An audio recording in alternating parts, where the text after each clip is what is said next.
the moderator of this panel, Doug Laycock, and when I was talking a little bit earlier, I think I realized that Pete Lindsay was going to disagree. I didn't schedule myself any reply time, so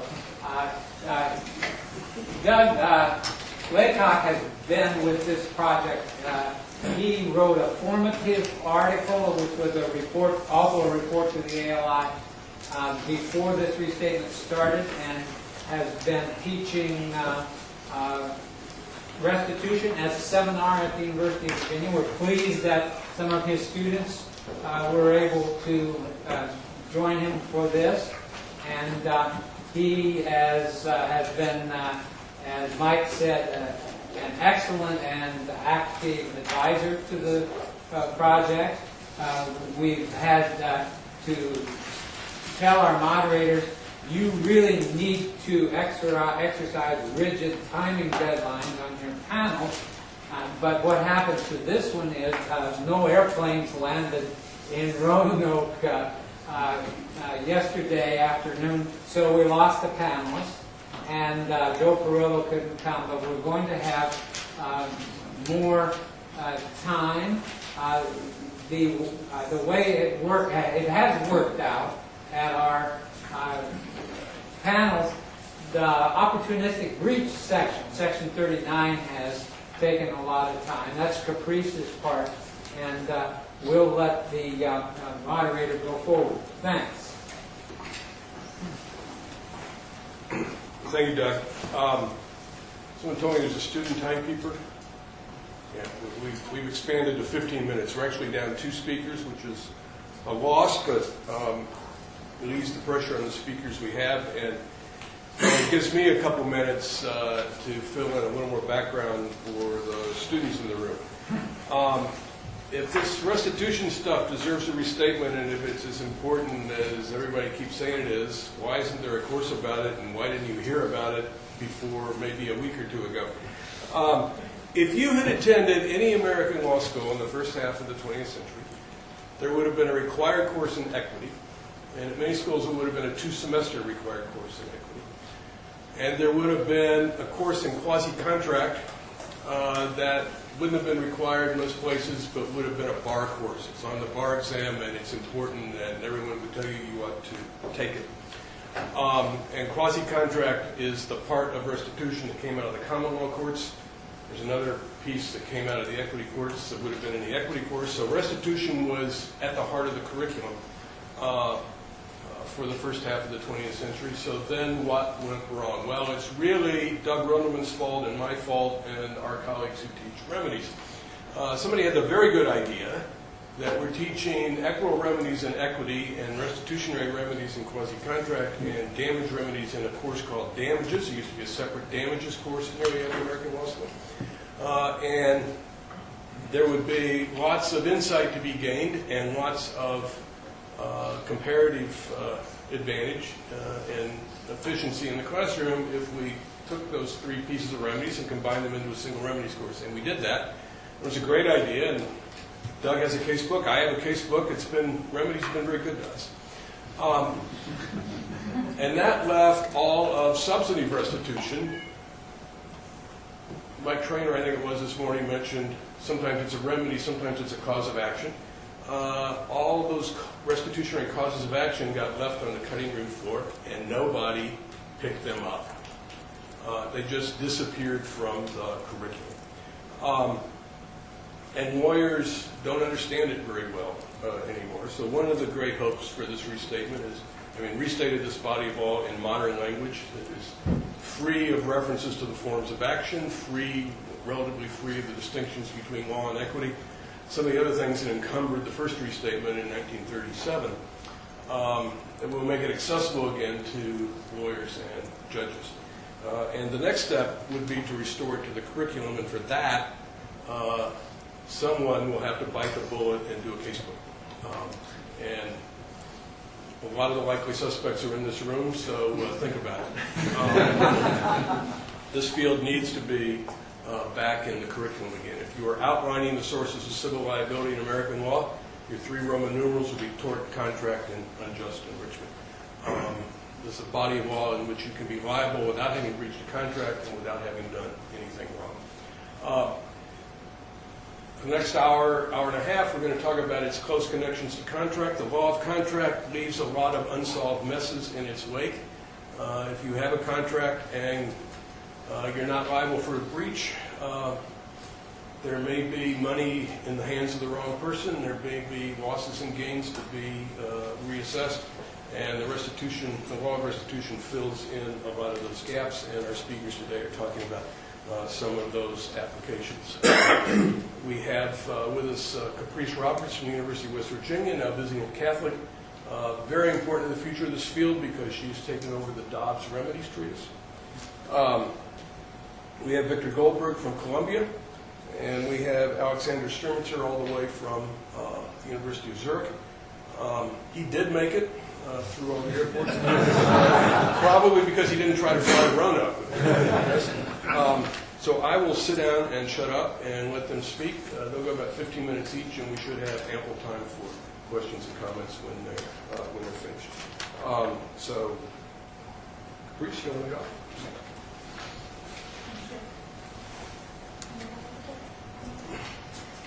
Hi, as Doug said, I'm Caprice Roberts, and I am delighted to be here. I feel a little bit guilty. Last week I was speaking at Stetson, and Joe Perillo and I were on the same panel together, so I thought we would have a nice reprisal, an opportunity to meet it out again at WNL, but unfortunately he's been unable to make it. Perhaps he was afraid, based on my comments from last time, I may have overpowered him. And then also David Campbell. Hopefully you guys will have an opportunity to look at his paper, which I think a draft is already online, but he was going to speak directly on point to the disgorgement topic that I will address. And we would have been a nice, I think, counterbalance. So now I'll have to just erect him as a straw man and knock him down without the benefit of the arguments that he would make. So I feel a little guilty about that, but it won't be too much of a problem for me. I wanted to also thank everyone who's been so wonderful in terms of preparing this conference. I know Josh and Wendy and Doug, of course, and Carol have worked very, very hard to make this delightful for me. It's also a reunion of sorts because I'm a graduate of Washington and Lee, and I'm very proud of that fact. So there's no greater place, no more idyllic than here to study the law. And I'm fortunate to have had a wonderful teaching and training in remedies in particular, and in restitution and contract law. So it lays the foundation for much of my scholarship since I've been in academia. As I was thinking about this topic today, I was reminded of a newer HBO show that's called How to Make It in America. If you haven't seen it, I think it's quite fabulous. And it tracks immigrants and children of immigrants who are trying to make it in the design and fashion industry of the garment district of Manhattan. And it follows them through their trials and tribulations. As it turns out, my grandmother, Anna Pravatera, lived in Brooklyn and worked in Manhattan as a seamstress, and she was trying to make it there. She, at some point, was doing so well that she decided to mail back to Italy a sewing machine, which was quite costly at the time. As it turned out, there were no BlackBerries or texting or anything of that nature, so no one knew to actually go pick up the package somehow in Italy. It sat there on the docks and eventually was returned to the United States. So she was not able to help out any of her family in Italy, but she did quite well, and fortunately for me, that led, again, the foundation for me to ultimately be the first-generation lawyer in my family, law student, lawyer, and now law professor. So I feel quite grateful for that. And so when I watch the show, it makes me think, instead of how to make it in America, I think about how to make it in the legal academy. Some of you are in law school and thinking about what you are going to do for your future. I had thought a little bit about law teaching when I was at WNL because I was inspired by my great professors, but I also wanted to practice, and I didn't know quite where that would lead. I've been incredibly fortunate to have had 3 years that I spent at Skadden doing white-collar and commercial litigation of various, quite a vast variety, and clerking for judges, but ultimately I was able to cross the divide into teaching. And I say all that to tell you that one of the most important parts of teaching from a student perspective is that your professor be quite engaging and they know the subject matter. I try to deliver on those fronts, but from other faculty perspectives, you have to do more than that. You have to also serve the community, and then you have to be a scholar. And a scholar who will write in areas where they have that expertise, but also who will write things that are original and thought-provoking, in addition to being well-researched. So about 5 years ago, I was debating where my scholarship was going to grow, and I had been writing about remedies in general in terms of, I believe that remedies help shape substantive rights. But I was looking for a more particular focus, and a number of folks in this room suggested the area of restitution. To be honest, I hadn't thought that much about restitution. I remembered it vaguely from law school, and I do say vaguely. And then I attended the American Association of Law Schools conference, where for the first time I heard Andrew Cull speak about this new restatement of restitution, the Restatement Third. Again, I had no familiarity with that document, and now it's more than a document, it's actually going to be a collection of volumes that create the new Restatement Third of restitution. And when I was sitting there, I thought, this is fabulous. It's exciting because it is basically reinvigorating a subject that hasn't been dealt with since 1937 in terms of the ALI projects. If you're wondering, there was a Restatement Second that was started but never came to fruition. So now we're skipping that and going to have the Restatement Third, which I think is a funny part of the history of the Restatement of Restitution. So now we have this 12-year project that's been going on, and at the time I was an outsider to it, but as I sat there and listened to various talks about the Restatement of Restitution, I was most intrigued by the disgorgement provision, which is what I'm going to talk about. It's Section 39 of the Restatement, Third of Restitution, Unjust Enrichment, and Section 39 in particular talks about having a remedy that would disgorge the defendants or the promisors improper gains that are gained through opportunistic breach. And the question is, well, what is opportunistic breach, which I will define, but Section 39 does the work for me. So Section 39, in a very simple form, talks about breaches that are profitable and deliberate, but it also has other parameters and other limitations, perhaps because it doesn't want to just be a moralistic type of unmoored, roaming provision. It wants it to create this remedy in a way that makes sense and can be applied. As others have stated, the Restatement of Restitution is doing much work in terms of just streamlining restitutionary doctrine and re-educating those in the United States. I think beyond the United States, restitution has been really flowering and doing quite well.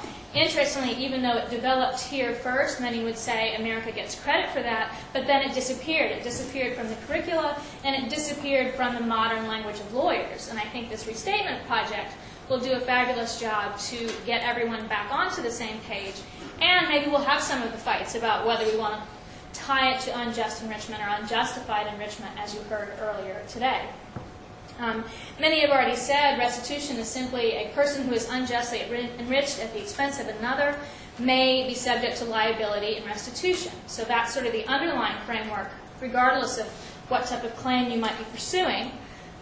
And again, it may well be that it's a freestanding claim, or restitution could be a remedy that piggybacks on top of an existing contract, tort, or other type of claim.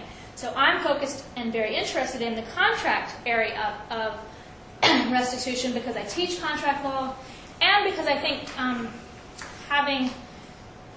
if you think about the United States and the way we conceptualize the various schools, we have contract law in a very, I think, tight box at most law schools, and most case books in the area talk about teaching students what contract law does and does not do. And there's a lot of focus on it's not tort law. I think other countries have less of a problem with that. They're comfortable with more of the overlap and more of the idea that you might be interested in maybe deterring some bad behavior. In American contract law, the conventional story and the official story or conventional wisdom is that we think about contract law as not punishing. Contract law doesn't have emotional distress damages. Contract law, generally, unless you're an exception.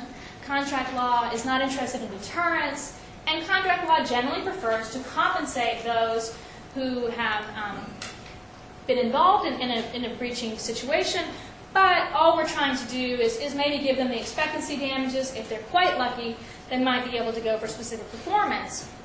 but they have to overcome certain hurdles in order to be able to do that.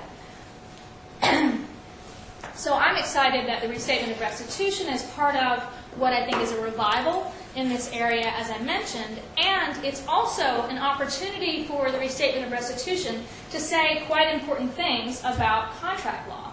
And as I mentioned, there's sort of an official story of contract law, the conventional wisdom, but there also is an unofficial story. There have been cases that would support this notion of disgorgement, and they've been on the books for quite some time in the United States. There are even more cases if you go beyond and go to the Commonwealth, go to Israel, go to other countries. But the Restatement, Third of Restitution, particularly in Section 39, is trying to operationalize this disgorgement remedy, a remedy which the Restatement Second of Contracts did not acknowledge. And others have talked about, Professor Eisenberg mentioned that Farnsworth, who was the reporter on the Restatement Second of Contracts, chose not to include it. Now that choice could have been because he didn't think the positive law was strong enough, or also because there was not an interest in having that type of a remedy that's bolder and different from some of that conventional wisdom within the normal rubrics of contract law. And many of you who've been taught contract law recently, or perhaps in those classes, may learn about the Holmesian principle, and some have said that scholars and professors misconstrue it, but the notion that a breaching party may basically decide whether to complete performance or to pay the consequences. And so if that's the way of thinking about it, you could stack on top of that principle the law and economic theory of efficient breach. Not everyone would agree with that. Not everyone wants to stack that, but some contracts professors certainly follow it, and there's been this notion of efficient breach that Posner and others have forwarded. And under that theory, the idea is that if there is a way to breach, pay the, quote, consequences, which traditionally are in the preferred way would be expectancy, and you can still make a profit by going on to a bigger, better deal, then go for it, because all of society will somehow benefit and be maximized through that better allocation of resources.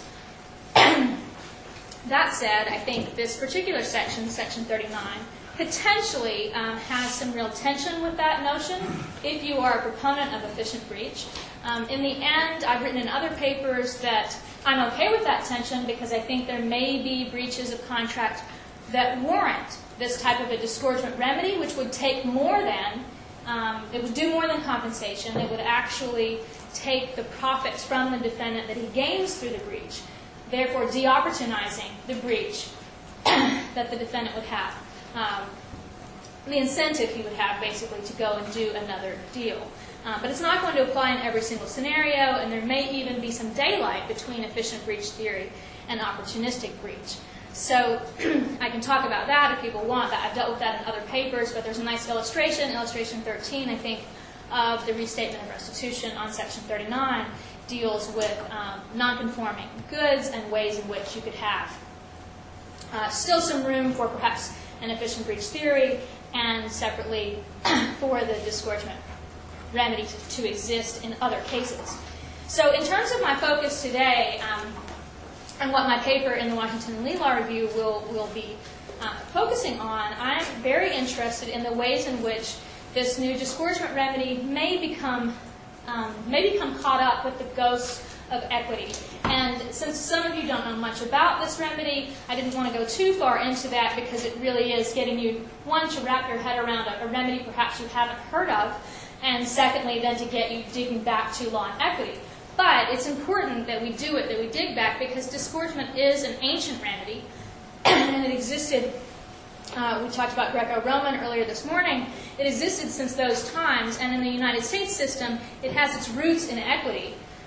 And it still matters, even though we have procedural merger of law and equity, talk about that distinction, because the jury trial right under the Seventh Amendment, although not incorporated, every state has some version of the Seventh Amendment, provides that jury trial right for actions that were a common law. So there's a question as to how will we deal with these restitution remedies.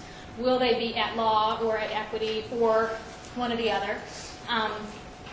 And so in the new Restatement of Restitution, I'm excited about the fact that the reporter and the others, and I should mention now that I'm in the fold, I started as an outsider critiquing, and no good deed goes unpunished. My criticism garnered me a spot to be elected into the American Law Institute. So now I should say I'm biased in favor of the restatement. But anyway, so the new restatement does a wonderful job of trying to really get through and cut through the law and equity split. And in a particular introductory section, it talks about how there will no longer be some of the early hurdles that there were to equitable remedies. You all might remember this for specific performance or injunctions, which is the idea of inadequacy. The inadequate remedy at law must be shown. You must show irreparable injury before you can attain injunction or specific performance. Well, it used to be that was the case for disgorgement as well, but disgorgement in other contexts, not in the contracts context, which is new, relatively. So there's a section, Section 4, Part 2, a claimant otherwise entitled to a remedy for unjust enrichment, including a remedy originating in equity, need not demonstrate the inadequacy of the available remedies at law, which I think is fabulous. It's getting rid of that hurdle, and it's doing it for all the restitutionary remedies, including the equitable ones, which would include constructive trust. Again, how we're going to view disgorgement, it used to, I said the roots were in equity, it came from accounting for profits. That said, for this particular provision, it's technically a new rule about contract law, and that the rule itself hadn't been stated. There is case law context and background for it, but cases have been mixed as to whether they've even addressed, is it legal or is it equitable. I think that Professor Cole describes in Section 39 that he'd like it to be legal and tries to state it that way. And I think, we can talk about the pros and cons of a jury trial right versus judge's discretion and flexibility, which some are afraid of and some would embrace. But you still have to make that determination. And I think what the rule does under Section 39 is it not just says that the breach has to be profitable and the breach has to be deliberate, but the plaintiff or the promisee has to show that her available remedies would be inadequate or inadequately protect her from gaining her contractual entitlement. So that's the part where I think, even though it's not inadequacy at law, it's not inadequacy of a legal remedy, it's not the same language, and I can talk about that more, or you can read the paper, but it has the sort of rhetoric of equity, and the rhetoric combined with the Supreme Court's recent reanimation in some of the famous injunction cases, eBay and Winter, means there may be this problem of exercising the ghost of equity, which I hope we will do completely so that we can continue with merger and focus on the appropriate line drawing in terms of the goals, the substantive goals and limits of this very important remedy. Thank you.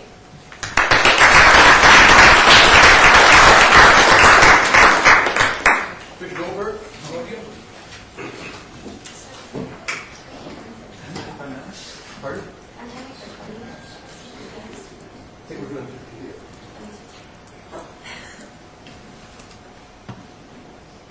Okay, let's see if this works properly. Just by way of introduction, I just want to confirm that I am not a restitutionalist. I am not even a lawyer. I'm an economist. I teach contracts, and I come at it from a contracts perspective, not from the restitution perspectives. The problem that I deal with basically is this, that there are cases which, for one reason or another, in a contract, performance has been excused. And then the question is, what do you do next? If it turns out that the payment and the performance have not been coordinated, do you change, do you let the parties stay where they were, or do you try and rectify this either by restitution or reliance or both? My answer will be that basically they got it right in Chandler versus Webster, which I'll talk about in a couple minutes, and that is you should leave the parties where they lie as the default rule. Let me go into the cases. Let me see if this works. There we go. The first of the possibility cases. Now, I'm only going to marginally talk about whether or not the excuse is justified. I'll just sort of mention that obliquely. The more important question is the remedy side. Taylor versus Caldwell, for most of you who remember, it involves the contract by the producer to perform at the Surrey Music Hall. The music hall burns down about a week before, through nobody's fault. And the producer essentially says, gee, I spent £58 in preparation for this, I want my money back. Now, pure reliance damages, no expectation damages are asked for in that case. And the court says, the House of Lords says, Well, basically, turns out this was quote unquote impossible to perform, and therefore you're off the hook, and we're simply going to not give you damages. Now, think about whether or not the reason that's often sort of combined with this, and I think it was in the decision itself, is, gee, you couldn't possibly have planned for this particular event, which is sort of odd, since one would think that fires are something that one does sort of plan for. Indeed, the Story Music Hall did have insurance. But that sort of case, that was sort of the first of the impossibility cases. And then, there we go. And then about 40 years later, we have the coronation cases. The issue, the situation there was straightforward. Edward VII was going to have his coronation June 26, 1902. June 22nd, I think, or 24th, he comes down with emergency appendectomy, and the procession is canceled. Because of that, a lot of people have made a lot of expenditures in anticipation of this, a lot of contracts in anticipation of the great event.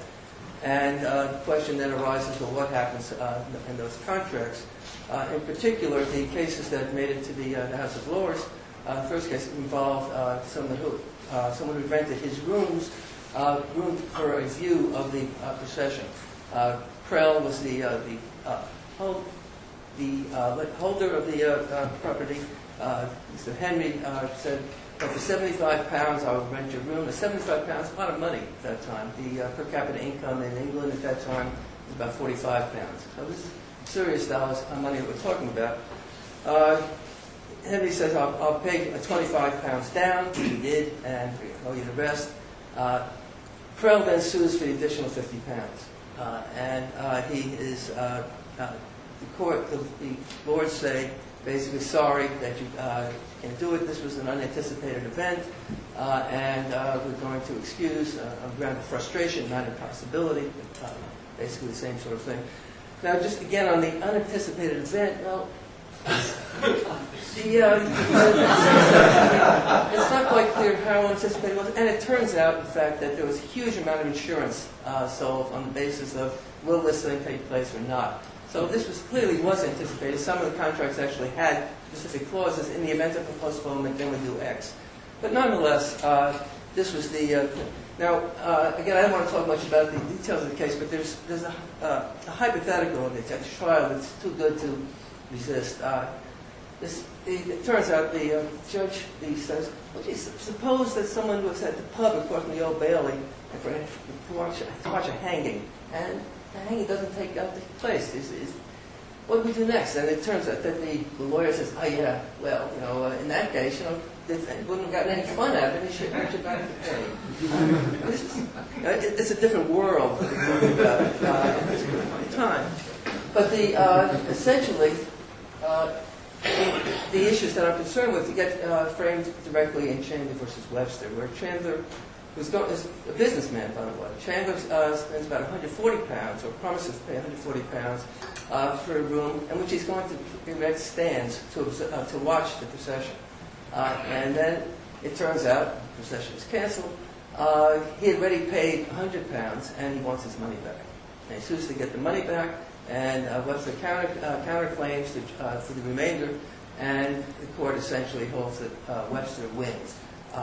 That the parties should be left where they were when the frustrating event occurred. It's a different world that we're moving about at this point in time. But essentially, the issues that I'm concerned with get framed directly in Chandler versus Webster, where Chandler is a businessman, by the way. Chandler spends about £140, or promises to pay £140 for a room in which he's going to erect stands to watch the procession. And then it turns out the procession is canceled. He had already paid £100, and he wants his money back. And he sues to get the money back, and Webster counterclaims for the remainder, and the court essentially holds that Webster wins. That the parties should be left where they were when the frustrating event occurred. There's no restitution. Webster gets to keep the 100 and gets the additional £40 each addition. And so this is basically where the law sort of lays after these decisions. Taylor, Prell, and Chandler, no reliance, no restitution, and that's the default rule. Well, English didn't particularly love this, nor did some of the others. One of his wonderful quotes is, "This is great law if you're having to work for tricksters, gamblers, and thieves." But by and large, there was a great opposition to this, and finally in 1942, in the Fibrosa case, the House of Lords overturned Chandler versus Webster.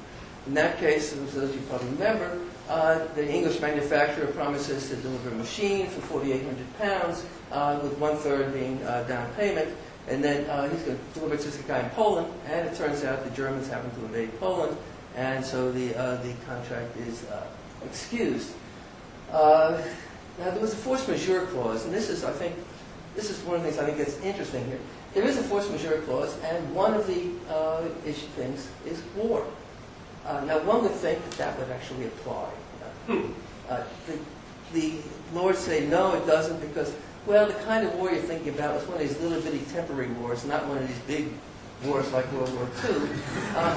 Sort of odd, given that they did have sort of World War I to remember. But nonetheless, they say, well, this doesn't count. And so, as a result of that, they throw it out and say, we know no one bound by the contract, and therefore the contract is frustrated. And so we're going to give him back his deposit. It got to come back, it was £1,000 was the actual deposit. And then, well, what about the fact that the seller might have relied? Now, it's sometimes, if you read some of the commentary, they talk about the seller actually having relied. It turns out that the court, all the laws are making it up. There's no evidence as to whether he did or didn't. In fact, there's conflicting evidence. But say, well, suppose he relied, even suppose he relied a lot by having, spent £1,000 or £1,500, whatever, to build this machine, and it's useless. Well, they say, we're sorry, but as much as we'd like to take advantage of that would be stretching the law too far. We won't do that. But we want to tell Parliament, take care of this. Write some legislation that's going to actually deal with this problem and deal with the possibility of reliance. And they passed the Frustrated Contracts Act. Now, the Frustrated Contracts Act, it turns out, it sounds like a great idea. It's used twice. First, there were two cases, British Petroleum versus Hunt, decision is 1982. The second case is the America case, we'll talk about a little bit also.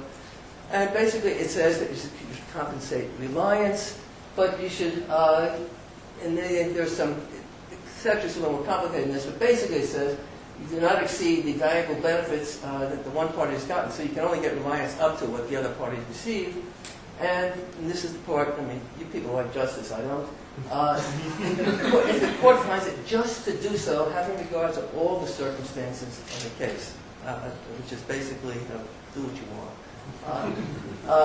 So let me just talk very briefly. This case is really complicated. It's actually, and the decision is a zillion pages long. But the essence of this case is pretty simple. Hunt had a concession, a 50-year concession, to find oil in Libya and to profit from it. He basically enters into a contract with British Petroleum where they're going to do all the exploration, all the drilling, they're going to do basically all the heavy lifting. All he does is sit there and collect the money if it happens. British Petroleum finds oil, and they start developing it, and the money is coming out, and they're sharing it according to the sharing formula in the contract. And then Libya decides that they're going to expropriate this property. And so the contract is terminated by the expropriation. And then we have to figure out what happens next. And once again, there's a force majeure clause. The force majeure clause includes governmental restraint. I would think that with a little bit of creative lawyering, you could say the governmental restraint covers expropriation.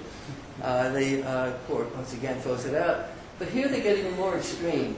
They say, now that the contract is excused by this expropriation, we don't have to look at the contract at all to determine what goes on. All we have to do is apply the statute. We're unbound, as it were. And essentially, despite the fact that the contract says Hunt shall never have any liability to repay anything, the court says, well, it turns out British Petroleum's reliance interest, calculated by really cockamamie methods, was $35 million. And because Hunt had made more than that, he has to return the full $35 million. This is the first application of the case. Now, it's unusual because it's quite different than the routine case in which you agreed to do something and you paid some money in advance.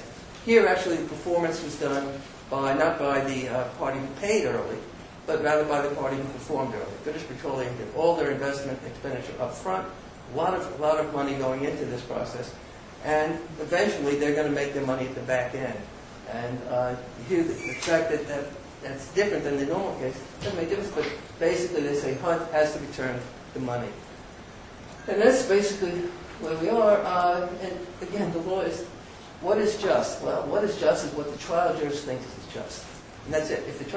Unless the trial judge is really crazy, we're stuck with what the trial judge says. The trial judge here was not crazy. He was Lord Goff, who ended up on the House of Lords eventually.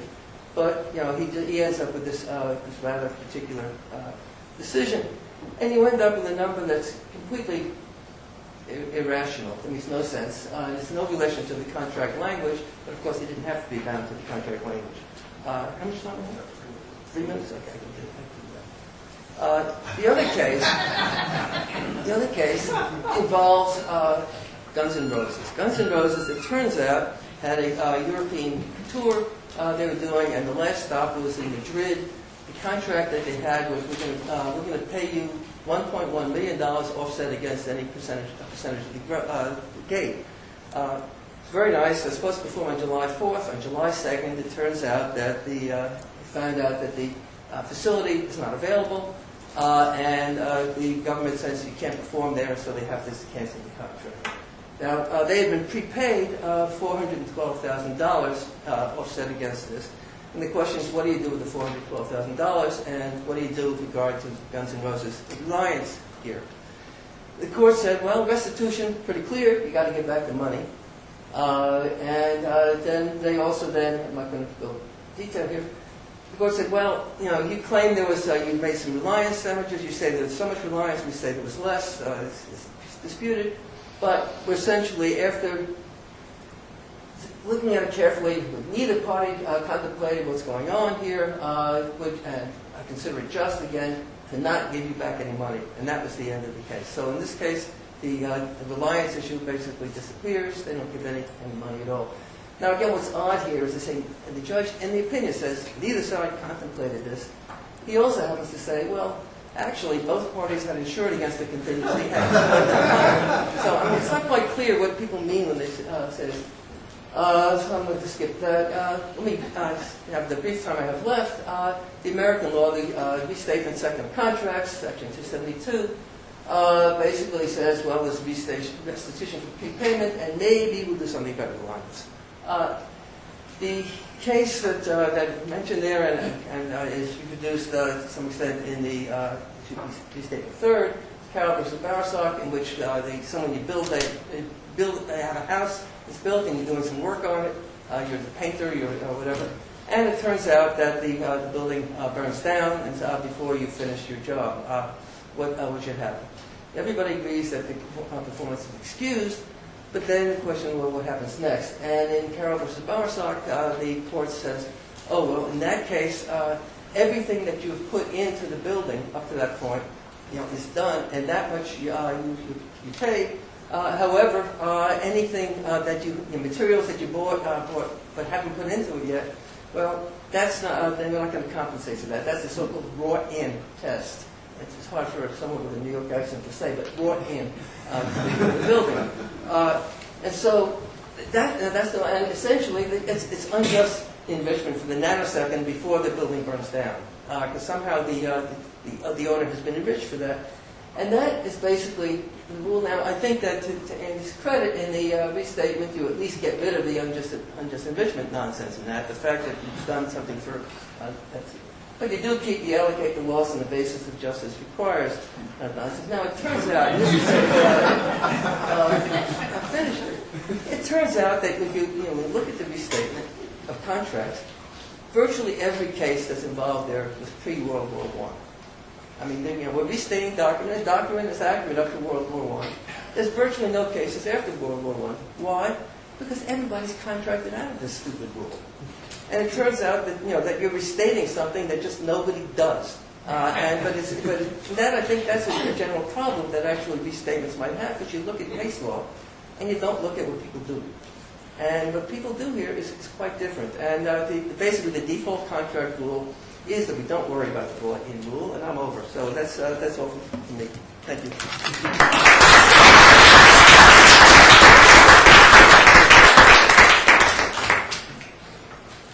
Alexander Stern, sir.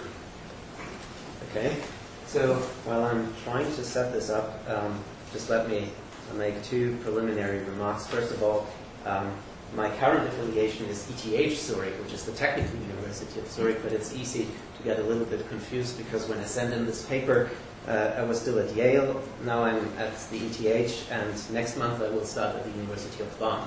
So this is just the first thing. And then the second is that given that I come from a civil law country, you might imagine that I give you the civil law perspective, but actually I'm also going to talk from an economic angle. But let me make this short remark that, especially as somebody who went to law school in Austria, where at the time when I studied there, it was still customary that first you had to prove your proficiency in Latin to be admitted to law school, and then you spent the first year doing Roman law, and especially Roman law of obligation and Roman tort law.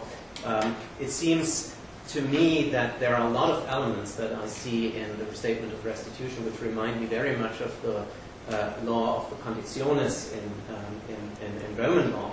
So it seems to me that actually sometimes this divide between common law and civil law is really overdone.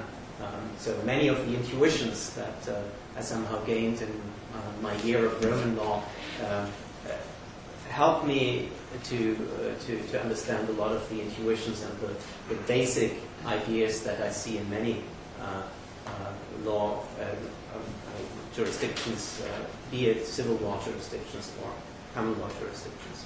So what I want to talk about today is, let me see whether,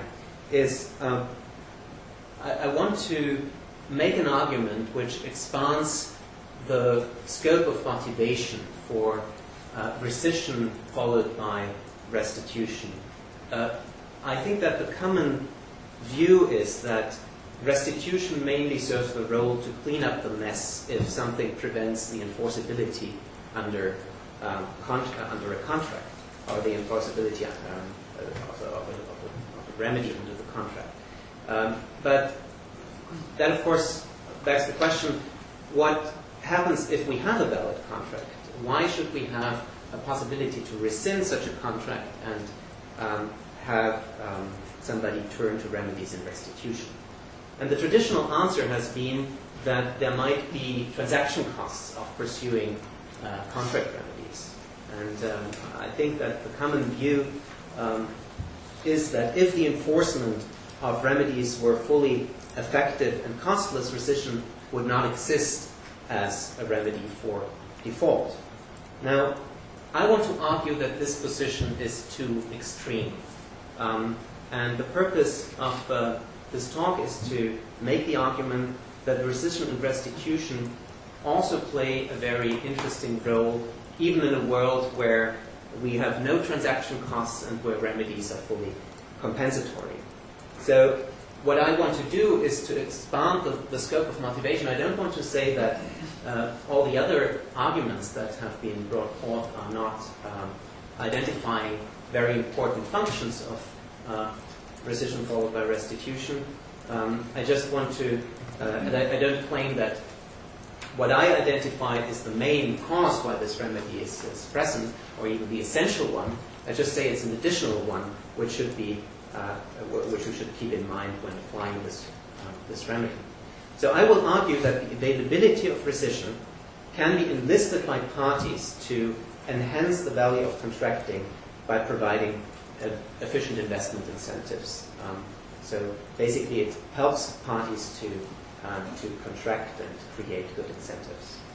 So just let us have a look at the remedy regime that we are talking about. So here, imagine that's the promisee who has received a non-conforming or defective delivery, and he has now basic remedial election to either choose to affirm the contract and ask for on-contract remedies, or to rescind and ask for remedies in restitution. And that was actually the choice that the promisee had in Roman law. It was a free election. And then we have a second layer here, which basically evolved under the influence of medieval moral theology, where people said it was not fair on the promissor, it created undue hardship if there is this free right to rescind. There's values of stability of contracting, and so we need to regulate access to rescission. And so there's certain regulation put on when you are able to access rescission, and this is mainly the requirement that defects are material, substantial, fundamental. And if this rescission right is not triggered, then you don't have this choice, but you can also you can only ask for these contract remedies.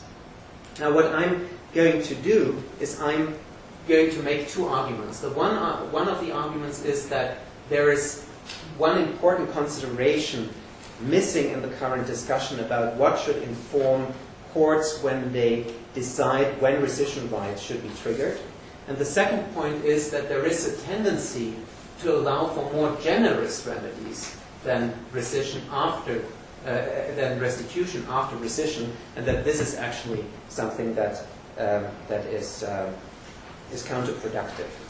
So the first argument will be, how should we regulate access to rescission? And the second argument, or the second question that I'm going to address is, what should be the remedy after rescission? And I will conclude that restitution, as opposed to other remedies, is actually the remedy of choice in these cases. So the first argument is rather easy. So it's true that rescission creates hardship for the promissor, and that this is mainly true from an exposed perspective. So sometimes it's good that the goods remains with the buyer, and so the question is, why should we allow a buyer to rescind?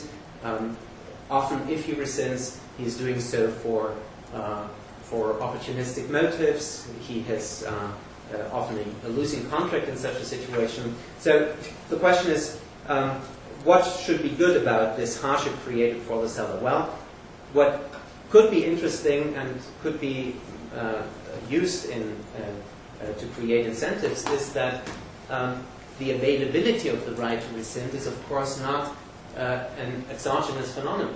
It's something under the control of the seller, because, remember, rescission rights are only triggered if the quality falls short of the quality required under the contract. So the seller can influence the probability with which the buyer chooses rescission, and often has the incentive to do so. So the seller fears rescission. Usually, if he gets back a good, there's a very low resale value, and therefore he reduces the probability that this legal right of rescission is triggered by investing into quality. And therefore, rescission operates in part as an off-equilibrium path threat. So the idea is that if you look at rescission just from an exposed perspective, you see that it often leads to inefficient trade and to hardship for the seller. But actually, if you take into account that the seller, anticipating this choice, actually invests into quality, this situation arises much less frequently than you would otherwise assume. And that is this idea of an off-equilibrium path threat. And now this threat can be in the interest of parties because, as I will argue, this choice makes it easier to induce investment into quality. And I won't walk you through the proof, although I have so much more time, as we were told. But the basic intuition of the argument is the following. Assume that we have a whole range of values that can be produced in terms of quality by a seller. It can be somewhere between 0 and some very high value.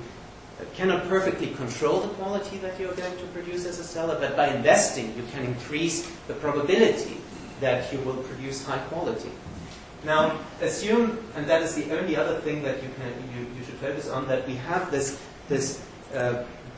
quality level which is required under the contract, which I have called V bar. And now you have a region to the right of V bar where the seller actually delivers a good of conforming quality, and here he gets price minus cost. And then there is a region to the left of V bar where he gets, and only focus on the lower line here, where he gets something which is independent of the price. And now the argument and the proof is that you can show that if you fix a very small price, you will have insufficient investment incentives. If you create a very high price or set a very high price, you will have very, very high investment incentives. So basically, the price serves as some sort of quality premium. The higher the price, the higher this term price minus cost, the higher the incentive of the seller to invest into quality. And now there must exist, and this is the kind of the mathematical argument behind this claim, there must exist an intermediate price for which it is possible to fine-tune incentives such that we have exactly the correct investment incentives in this situation. So, and the nice thing is that this is actually possible for every quality threshold that we would imagine. So give me one quality threshold, the parties can find a price for which investment incentives are efficient. And that's a very nice property of this very old regime where you can choose between on-contract remedies and rescission followed by restitution. So that is the first part of the argument. So we should keep this in mind when we think about when we allow rescission to be a choice for the buyer. And the second one will be very brief, and that is really inspired by a trend that is present in many reform proposals around the world, and that has been present in the CSG, but also in the principles of European contract law and a new version of the BGB, which is to argue that rescission is actually functionally very much the same as rejection.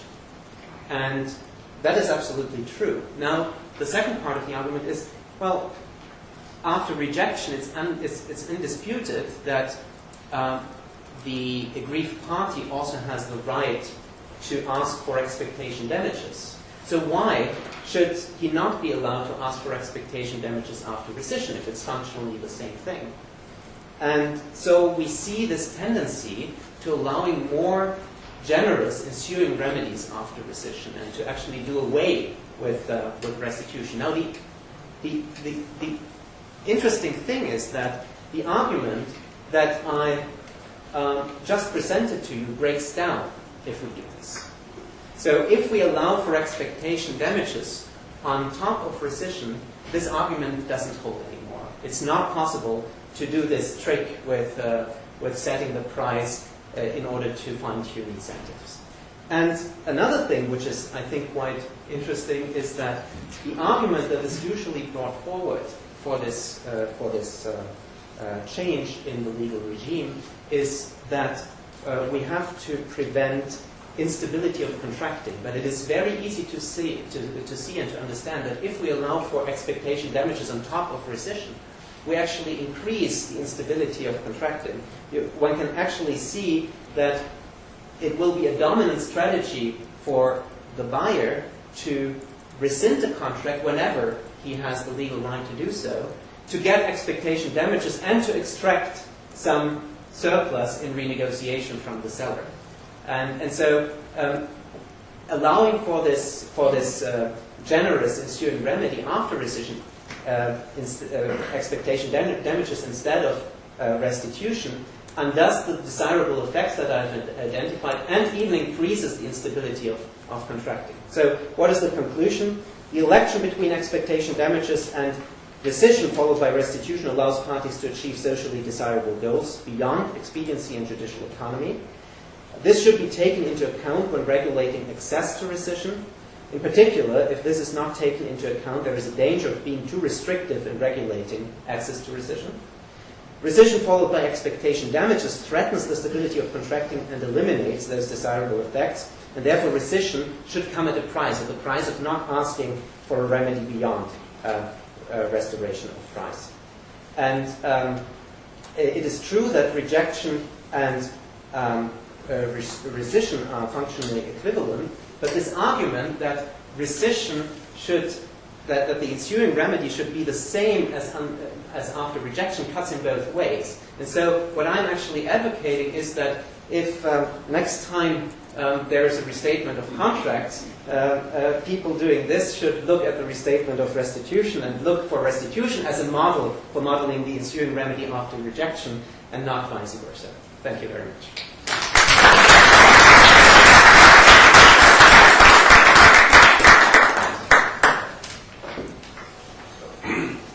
Disgorgement, frustration, and rescission. Other contract problems? These are three on the table. Questions and comments? Yes.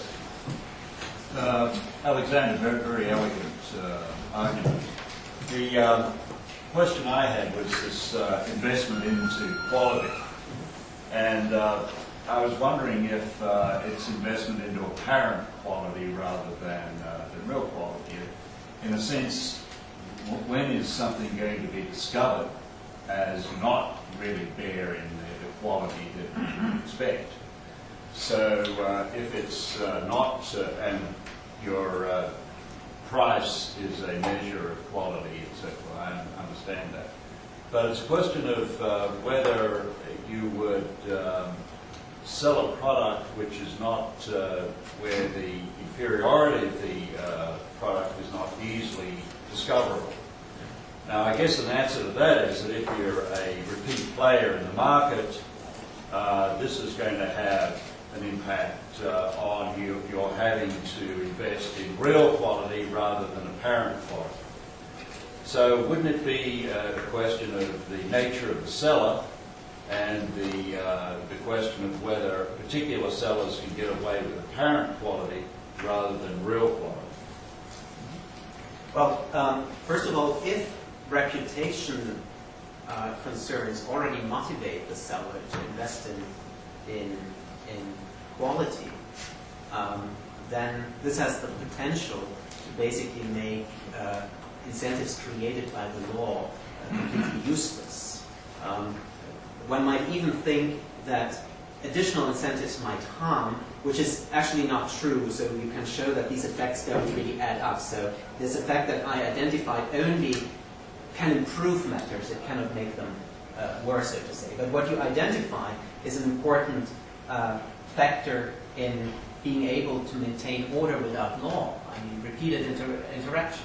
So the second question, I think, is also a very a point which is very well taken, which is something which has been of concern for contract theorists for a long time, that if you define a performance measure and this performance measure does not capture every dimension of what you want to measure, you might get some effect of teaching to the test.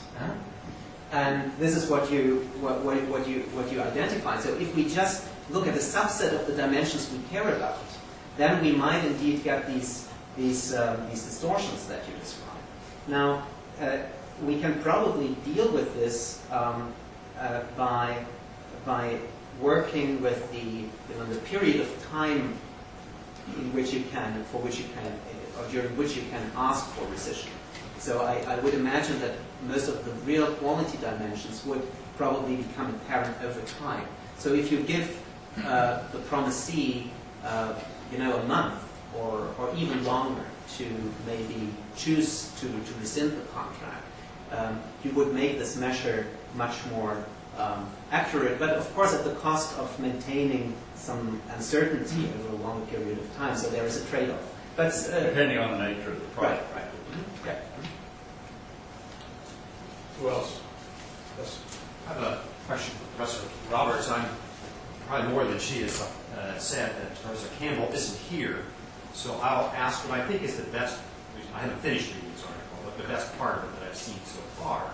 and his concern that providing a remedy beyond expectation, remedy disgorgement, could operate to discourage parties from post-breach negotiations, that is, discourage cover and the like. How do you respond to that?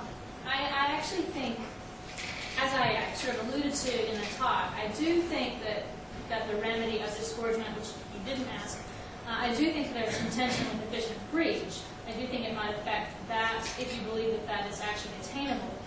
As to how it will affect post-negotiations, I think the section as intended is to stimulate those negotiations, because the idea of disgorgement is that you are consciously taking without asking. So it's trying to encourage that you ask and that you actually do try to renegotiate before you move on. So I think to some extent it's going to stimulate that. It also may stimulate a liquidated damage clause that would alleviate the whole reason to have disgorgement, assuming that it's upheld as valid and reasonable and not a penalty. So I think to some extent, Professor Campbell's statement is too broad of an attack on the disgorgement remedy.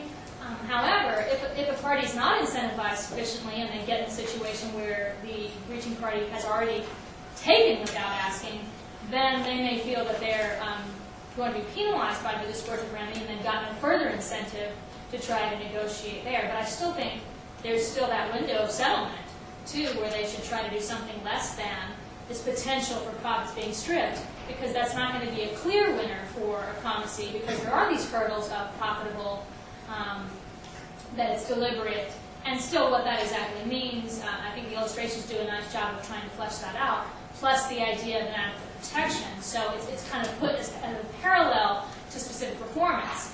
And although there's trending that specific performance is on the rise in the United States, I don't know that, I still think courts generally withhold that as, quote, an extraordinary remedy to some extent. So in that way, it's not something that the promisee can bank upon, which means there's room for settlement. And I think they still will settle in the light of this potential disgorgement remedy. So it would just be moving the equilibrium point a bit, but the settlement would still take place. Yeah, I think so. I mean, disgorgement, you could argue, is a monetized type of specific performance. It's an after-the-fact specific performance. But again, it's not automatic that a promisee will be able to get it. So I think it dangles out there as a threat on the plaintiff's side or on the promisee side, non-breaching party, and on the other side, the breaching party can still try to say, you're going to be limited to your historical either expectancy or reliance, and we should settle somewhere in there, or renegotiate what we're doing if that breaching party hasn't already gone on to a bigger remedy. Yes, sir. Right. Question for anybody on the panel, or for Andrew, or anyone else. The Section 39, the disgorgement for opportunistic breach, is probably arguably the most novel part of the restatement of restitution. And I'm sort of wondering, what do we think is going to happen with this? There's an interesting process point that if that proposal had been presented as part of a project on restatement of contracts, it would have been either shot down, I think, or very controversial, because in the room would have been the contract scholars, the people with a strong law and economics bent, who have taken it as almost a given that the purpose of contract remedies is purely compensatory. But since it came in as part of the restitution restatement, we're all sitting there in the room saying, sure, this makes a good deal of sense. And so I'm curious of whether people think, what's going to happen to it? We'll just sit there as a quiet little thing that affects only a few cases. And Andrew did a marvelous job of trying in the provision to write in limitations. Or is it going to expand into something a good deal more? And what's going to happen with the conflict between that provision and an awful lot of the way contract law is taught, the way people think about it? Very open question, right? I'll stick my neck out and speak to that a little bit. Yeah, the commentary to the section is a little bit schizophrenic. It is it provides reasons for this remedy that has existed in the cases without much theory or stated principles. Judges do it when it seems like the fair thing to do, and they don't do it when no one asks, which often happens, and they don't do it when it seems like the wrong thing to do and they're not quite sure where their intuitions are coming from. So now Andrew tries to state it as a set of principles. and a set of principles that, in my view, are likely to have very broad application if taken seriously by the courts. And then he says, this will almost never happen. These three things are so hard to satisfy. Don't worry about efficient breach, people. You're okay. While also saying what I think is true, efficient breach exists vastly more often in contracts books than it does in the real world. It is enormously hard to find circumstances where it's actually efficient. And it would be even harder if we had liability for attorney's fees instead. So, you know, there's sort of a delicate dance going on there, in the draft itself. There is also, in my view, a rather delicate dance going on in the case law. Caprice said, and it's certainly conventional wisdom, specific performance is extraordinary, it's hard to get. No, it's not. The reason specific performance is rare is that getting performance of your contract at the end of litigation, which may take a year, 3 years, 5 years, from a defendant who's already breached and don't want to be there and is being coerced by the court, is a kind of a last resort remedy. You're only going to ask for that if you really need it. Usually it's much easier for the plaintiff to cover or make some other arrangement, go about his business and sue for his damages. So it is timing rather than doctrine that makes specific performance a rare remedy. And if you look at the cases where the plaintiffs actually ask for it, they usually get it. I looked at hundreds of those cases 20 years ago, and I'm pretty sure it hasn't changed and so we've got a gap in the case law between the perceived conventional wisdom and what really happens, and we may have a similar gap with respect to this. It'll be interesting to see how it plays out with the conventional wisdom, we never do more than expectation, and the reality that we often do. I don't think anyone can predict how this is going to play out. And then the third similar kind of ambiguity is in the efficient breach literature itself, all of which recognizes a category of opportunistic breach and says, well, if the breach is opportunistic, throw the book at him, Posner says. Now, Posner's definition of opportunistic breach isn't nearly as well thought out as Andrew's, and I can't tell the difference between Posner's opportunistic breaches and his efficient breaches, except to the extent that he doesn't quite say this, but maybe what he's saying, he kind of implies it, that what makes a breach opportunistic is the other guy performed first and then you breach. There may be more, I assume there are more sophisticated definitions in the law and economics article literature that I haven't tracked down. So the law and economics people recognize this category as well. Do they recognize it as broadly as the draft restatement recognizes it? I don't know. I think they believe it's more extraordinary than he believes it is, but he says it's pretty extraordinary too. I think these conditions are satisfied fairly often. So we got ambiguity in the restatement, ambiguity in the case law and the perceived common wisdom about the case law, and ambiguity in the law and economics literature. And your question is, how are those three ambiguities going to play out, and what will judges do with this? Damn if I know. Let me say, one, just on the rarely get efficient breach, I don't like the concept the way it shows up in law schools, but Joe Perillo isn't here. He breached his promise to come here. That's an efficient breach. You're exactly right, and let me clarify. There are many, many entirely uncontroversial efficient breaches when the purpose of the contract no longer exists, or when it's become prohibitively expensive to spend, when you have to mitigate damages. Those are all efficient breach doctrines, and there's no argument about that, right? The controversy for 40 years has been about one narrow category of efficient breaches, which is somebody comes along and offers a higher price and I take it. That's the one that's controversial, and that's also the one that I think is pretty rare in the real world. Well, let me finish up the points to that. We do have this doctrine of monetary specific performance, which in effect gives the plaintiff the choice of getting damages at the time of the incident or at the time of the decision, whichever is higher. I'm not quite sure. I think you need a really specific rule to sort of keep this from just being free-flowing.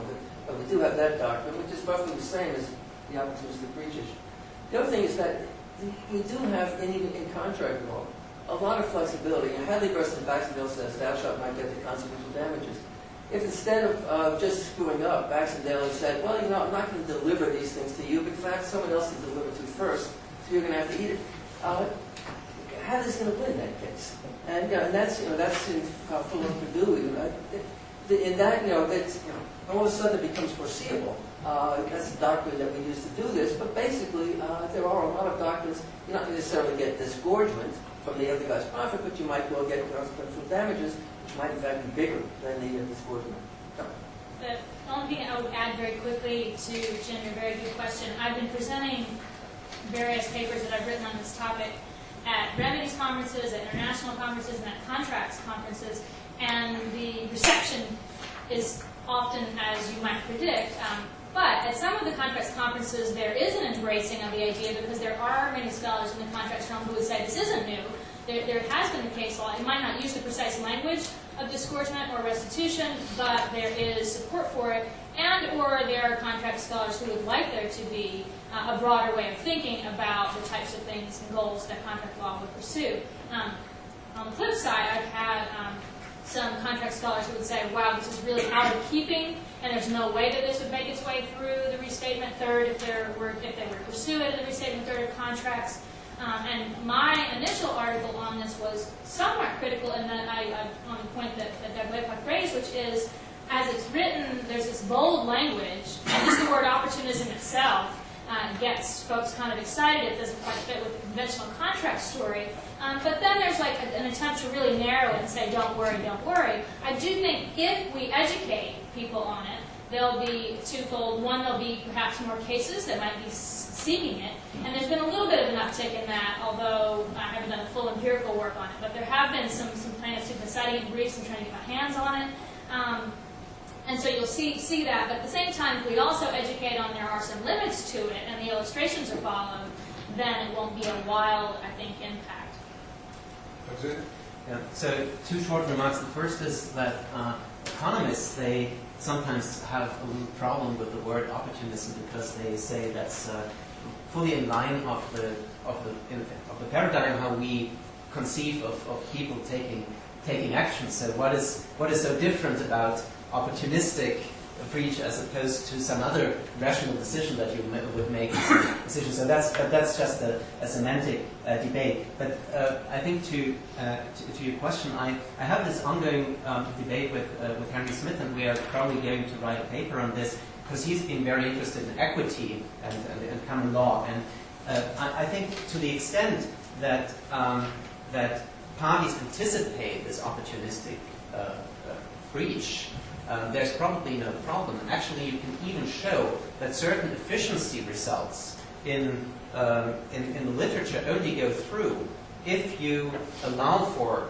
this kind of opportunistic breach, because it kind of creates a threat point which then serves parties as a basis to renegotiate. So as soon as we have very sophisticated parties who assume that, for instance, in a situation where I can rescind the contract opportunistically, for instance, and then renegotiate, as soon as they anticipate this can actually support efficient contracting. But the problem is that, of course, we might sometimes, especially in the economic articles, overestimate the capacity of people to anticipate these things to happen.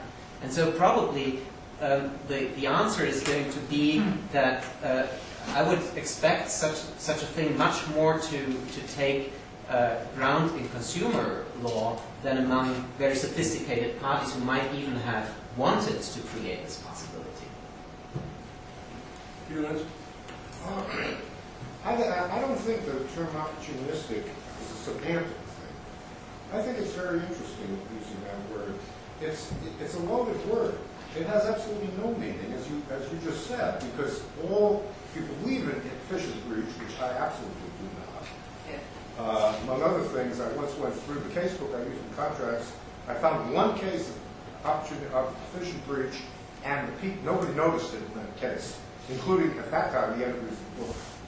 There were no other cases in a 1,400-page book. Opportunistic really means bad faith. It means a bad faith breach. And the bad faith cases which got overruled in California and things like that, which involved using punitive damages and other things like that, amounted to disgorgement and things along that line in a punitive way, because of the bad faith. I'm very happy that Andrew put this in, and rightly so, he modified it and he made it a little smoother so that people didn't fight it. Because if he said we're going to have bad faith breach, everybody would be very angry. But I think that's the real point. I think, for example, one of the other things, in the losing contract that you have is an inefficient breach. You have somebody who, if he carried out the contract, would make a profit on, he breaches the contract because it was badly estimated by the other party.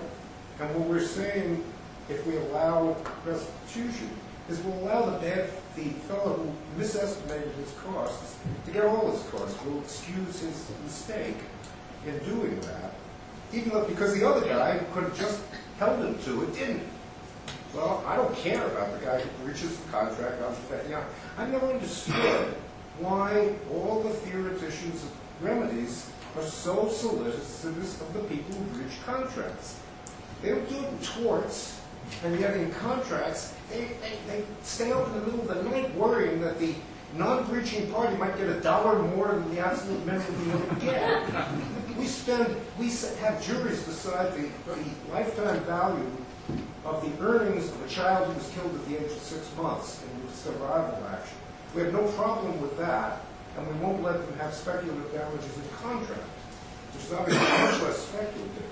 It's all this thing, this constipated view of remedies that disturbed me, and this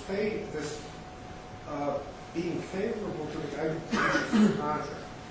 I don't have much sympathy for that, and that goes in with the whole notion of justice, as far as I'm concerned. Is that a question? No. What do you think about that? Of course. What do you want to respond? Do you want? No, why don't we, Andy has this question. Well, I wanted to ask Victor Goldberg if he would just tell us a little more. I think I read an earlier version of the paper, or perhaps one of his other papers. I know that Victor knows background facts about the coronation cases that most of us do not know. And I was hoping you would explain to me and us where you went to learn about the circumstances. You mentioned very briefly that there were coronation contracts that explicitly allocated the risks of the thing not taking place. And you said that a great deal of insurance was written to ensure the risks of the thing either happening or not happening. Could you tell us more about that? Because I think it's fascinating. The irony is, where did I read this? I read about this initially. It was the starting point. It was Feidel's book on frustration, force majeure. We sort of mentioned some of this in footnotes, and then sort of ignores it. It still goes and says, well, it was unanticipated. But once I did that, I looked at the New York Times. I couldn't get access to London Times here. New York Times, basically, in the week before and right after, mentioned people are very concerned about the possibility of this happening. They're buying insurance like mad. And then the day after, they sort of say, well, millions of pounds invested in insurance. So you see all that. The other thing, in terms of, and it also mentions in the Times that there were, there were some contracts that actually took into account the possibility of coronation not taking place. What is interesting is that there were 2 cases that actually went to the, I think the House of Lords, Victoria Cease cases. I think were both House of Lords cases, in which the contracts explicitly stated that that in the event of a postponement or cancellation, then we would do X. One, they give the money back; the other, they give back money less than 10%.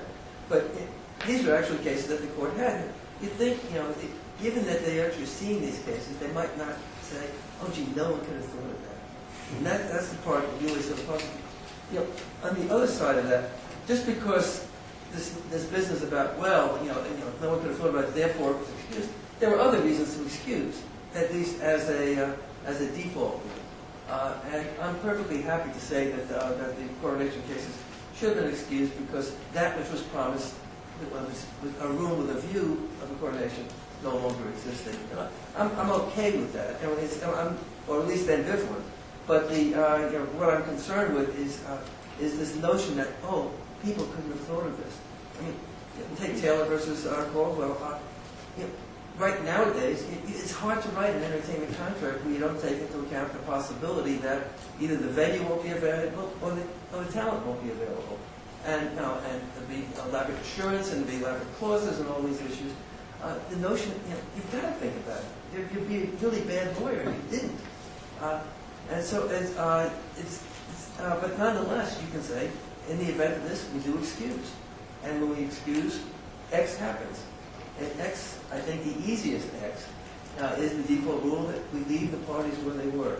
Just because you decided to somehow phase performance, payment first, then performance, or partial payment first, or vice versa, perform then pay.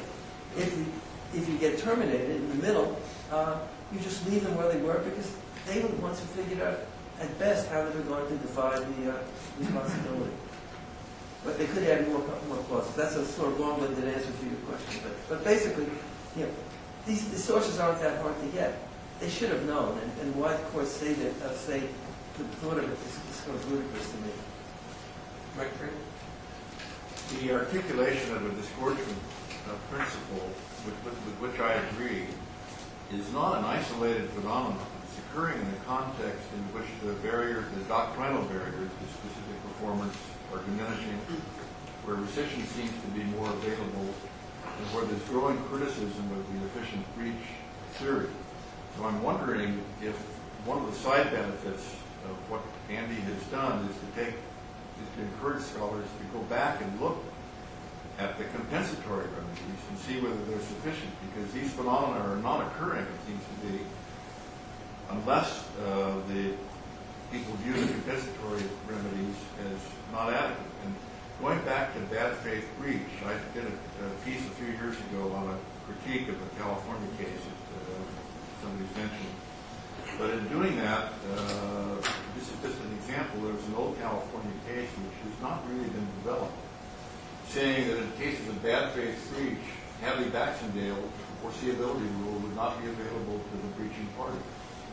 And so this is occurring in a context, not just an isolated thing. I'm wondering whether scholars are attempting to looking at improving the compensatory remedies, expectancy, reliance, and so forth.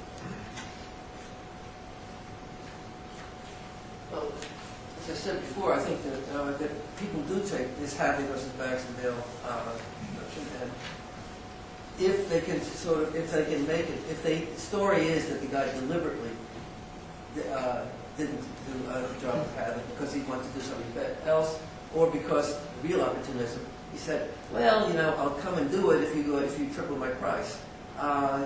That's the extreme sort of opportunism, hold-up sort of issue that we're talking about.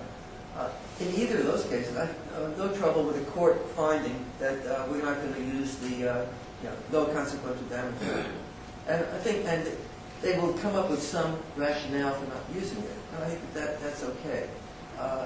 Whether it be disgorgement or consequential damages that they're going to give, that I don't know.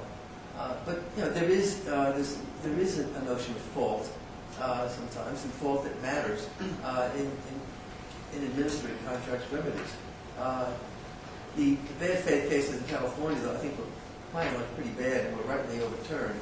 That's my recollection. The Siemens case, I think. Siemens. Yeah. Those struck me as a little bit an undue stretch. Something that parties would never agree to ex ante to have terms like that. Yes, sir. Tony Duggan, University of Toronto. I just wanted to ask Caprice whether she's given any thought to the connection between the disgorgement remedy and punitive damages, and when, from the plaintiff's point of view, it might be more advantageous to pursue one remedy rather than the other, or whether there might be circumstances where you could put both together, ask for the disgorgement remedy and punitive damages.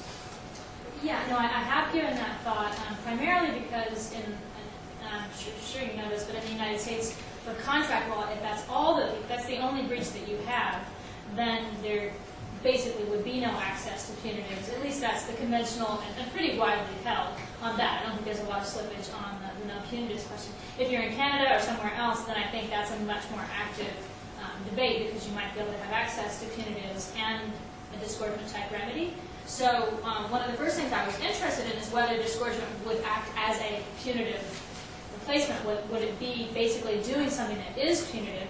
I think the section as written is very much intended not to be punitive. It is not trying to punish the defendant. But if you very much buy into the contract's conventional wisdom of we're just compensating and we're not even deterring, much less punishing, then a defendant may well feel, a breaching party may feel this is starting to feel like punishment. That said, I don't think it is a punitive remedy that ought to be under the rubric in the United States that would then either be barred or fall into all of the guidelines that the Supreme Court has created by federalizing that issue in terms of excessiveness. So in terms of choices that the plaintiff has, I think it's more about timing, creating the main issue why specific performance would no longer be available, so that disgorgement would become attractive if the plaintiff is aware of the defendant having made some larger profits. And then we get into much harder issues about causation and trying to figure out if those benefits really ought to be shifted over to the plaintiff.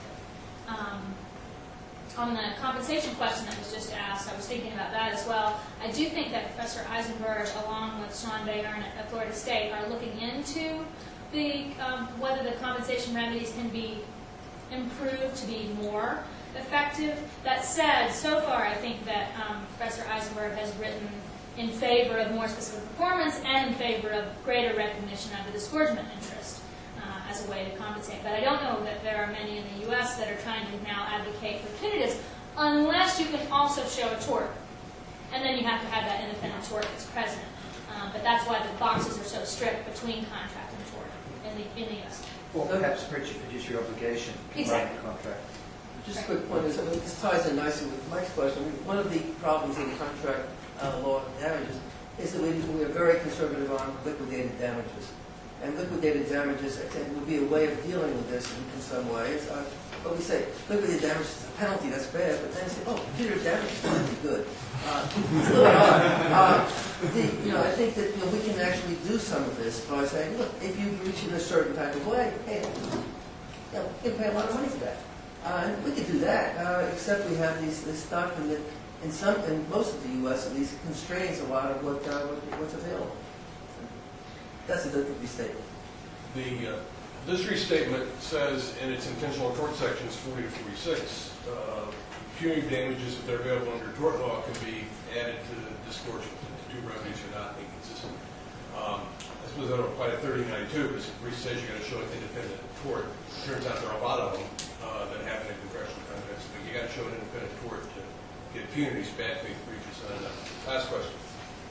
Yeah, I was just going to pick up on this tort question, Caprice, and I haven't read the paper, but it also picks up on Tony's point. So the connection here with inducement to breach of contract, and as Andrew recognises in the notes to the section, there is this connection where much of the argument for the tort, inducement to breach of contract and damages there, really flows from trying to capture what is some of the loss. That and really it's an argument for relational. It's a relational contract argument. Really, you've got relationships to undergird and sustain, as in Lumley and Guy. So in Lumley and Guy, you had Joanna Wagner contracted for the season in London. The other impresario comes in and really free rides on all of the work that was done by the first impresario in getting Joanna Wagner to his theatre in London for the 1852 season. All of that is gone and wasted if it's just purely a contract action against Joanna Wagner. You really don't get anything of substance there.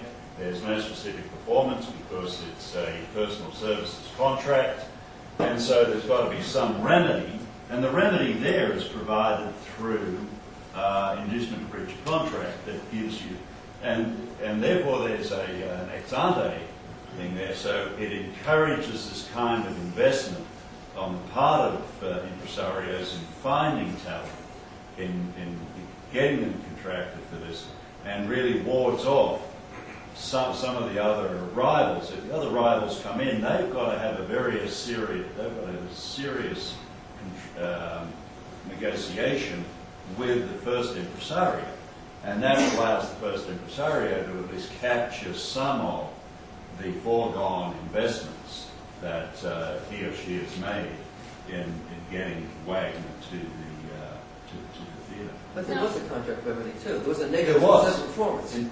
Well, there was a negative clause in the contract giving an injunction. So she's unable to perform for anyone during that season in London. Unless they bargain. Yeah. So you've got to get parties into a bargain. Right. I think I'm definitely in favor of that, but it requires that we have good recognition of those tort sort of overlap cases. And there are in many places where you do have that, and then you don't have the problem that, or then plaintiffs have a better situation under Tony's question because they don't have to make the choices. They can sort of argue the alternative for either conception. What disgorgement is trying to do in Section 39 is to say, even if you don't have the tort, there may still be a level of culpability or wrongfulness in terms of the contractual behavior, despite it not rising to a tort. But more than likely, in many of the cases, it will rise to a tort, in which case it's covered there as well. And then you may just have statute of limitations questions and others. But I don't think it covers all cases, because a lot of cases are not breaches of tort, so you need that potential value in contract law. I think lunch is next. Help me thank our presenters.